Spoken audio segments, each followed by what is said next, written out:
Greetings from Elite English Academy. Dear friends, in this video, let me discuss William Shakespeare's Sonnet 106.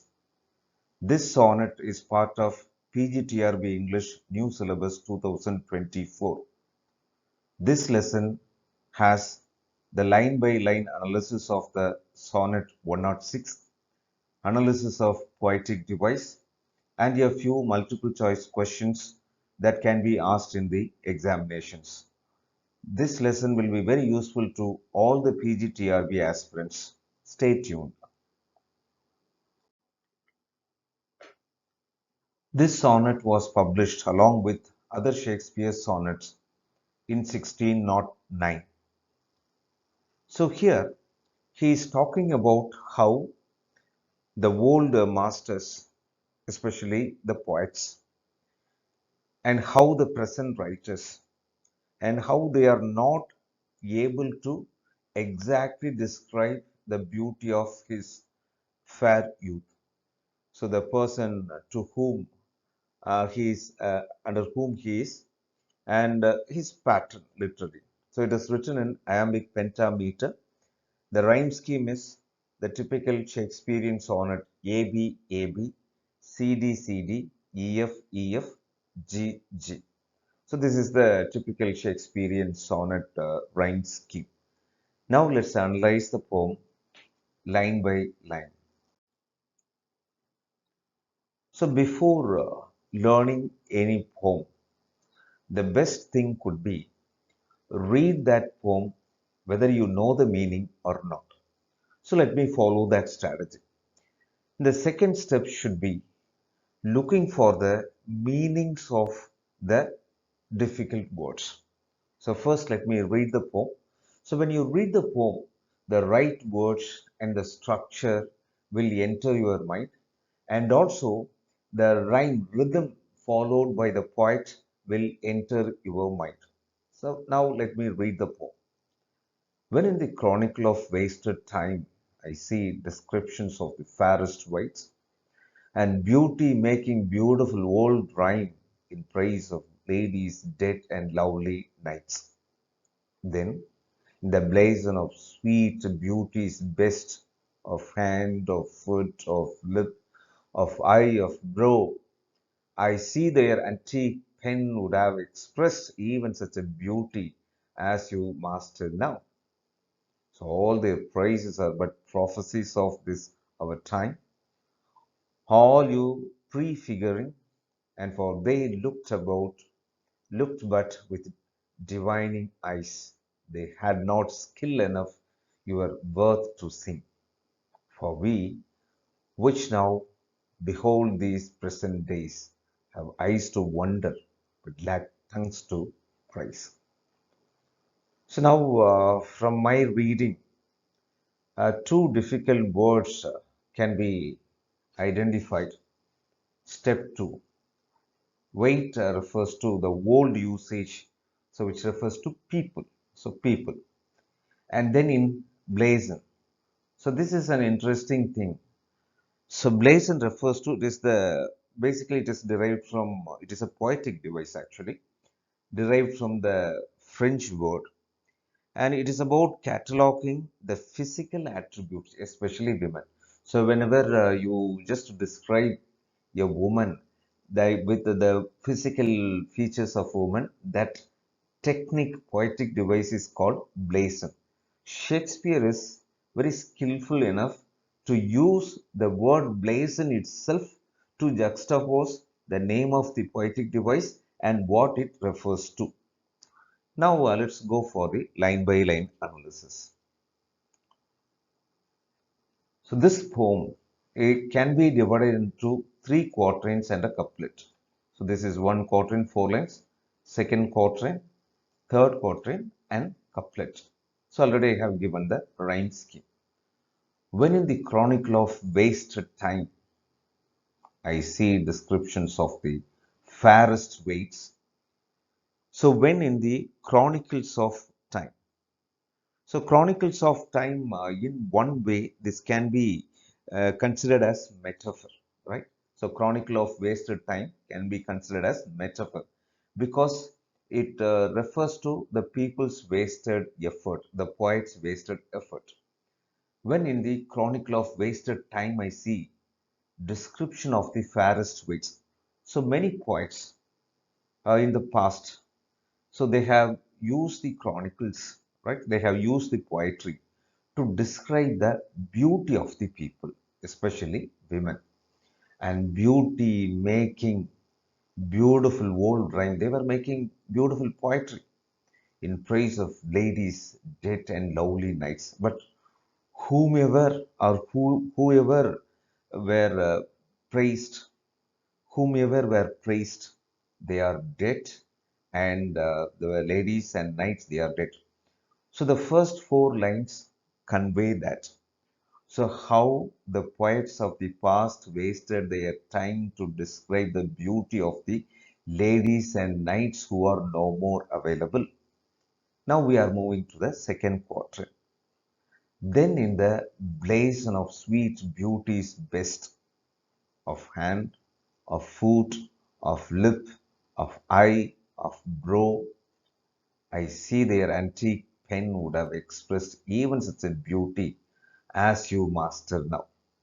So the second quatrain, so that talks about, or that relates, or that compares the beauty of his own fair youth to the past past writing.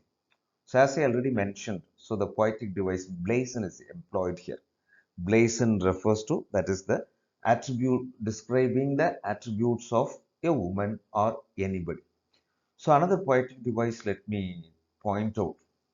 So there are offhand, off, off, it is repeated. This, so the repetition of one word in consecutive clauses is called anaphora. The repetition of one word or a phrase in the consecutive clauses is called anaphora. So anaphora is also used. So this line talks about how the women's beauty was described. Then in the blaze of sweet beauty's best of hand, of foot, of lip, of eye, of brow, I see their antique pen. So whose there refers to the poets, the ancient poets. I see their antique old pen. Antique pen would have expressed even such a beauty as you master now. What he says. So, dear fair youth, the even the ancient people, ancient poets' pen could not have expressed such a beauty that you possess now. It is a kind of hyperbole, exaggeration. See, of all the ages men and women lived, your beauty stands better. Nobody is born in this world to describe your beauty. So that is the interpretation of this particular line. Now we are moving to the third quatrain. So it continues the same idea. So the poet continues to praise the patron and fair youth. So all the praises are but prophecies of this our time. So here, all their praises, they are just it is giving life to your thing, all you prefiguring. So they have made all these praises, all these poetry, and for they looked but with divining eyes. So they were visualizing when they were talking about you, especially your beauty. They were visualizing, for they had not skill enough your worth to sing. Finally says, so the poets, the poets of the past, they use their language to describe different beauties, different persons, but they do not have skill enough to sing your beauty. So your beauty transcends time, and your beauty cannot be described or could not have been described by any of the past master. So here it is a kind of hyperbole because the past poets' inability to describe the beauty of the fair youth has been mentioned here. It is a hyperbole. So they couldn't see your beauty through their eyes. So the last couplet, again the same idea continues. For we, which now behold these present days. So the poetic device, alliteration. For we, which now behold these present days, have eyes to wonder, but lack tongues to praise. And finally, it is the master stroke, we can say, the poet. So if anybody looks at you in the present time, so they have the wonder. So they are wondering after looking at you. They can see through their eyes and wonder, but lack tongues to praise. So they do not have tongue to praise means that they cannot describe your beauty. So on the whole, the poet first says the people, ancient poets were wasting their time in describing women. And then actually they described women, this and that, but now those poets cannot describe you. In the third quatrain, it says they do not have ability, skill, they do not have sufficient skill to describe you. And finally, even now, anybody who looks at you will wonder after seeing your beauty, but they do not have words and tongues to praise you. So, this poem is a real tribute to the fair youth. Some of the poetic devices already we just saw that. So earlier here, when we read the words hand, foot, lip, so a human being's body parts come. So this can be considered as imagery. Already personification was there, hyperbole was there, anaphora was there. Then the last two lines can be considered as especially last line can be considered as paradox because they have eyes to wonder but lack tongues to praise. So two opposite ideas are put together. So just it can be considered as paradox. Now we are moving to questions. What does the phrase chronicle of wasted time refer to in Sonnet 106? Is a nature cycle, historical records, and past literature, a personal diary, lost opportunities. So, historical records of past literature. Then, which poetic device is primarily used in offhand, off foot, off lip, off eye, off brow? As I mentioned, so blazon, and in case if there is another thing, so there is anaphora, then we have to think which one will be more appropriate. Mostly, two answers will not be given in a particular question. Then, how does the speaker view the poet of the past? Look at the options. As superior to present day poets, as lacking the skill to fully praise beauty, as divinely inspired, as unimportant. So, how does the speaker view the poet of the past? They lack the skill to praise beauty. So, option B is the right answer for this question. It is one of the standard questions.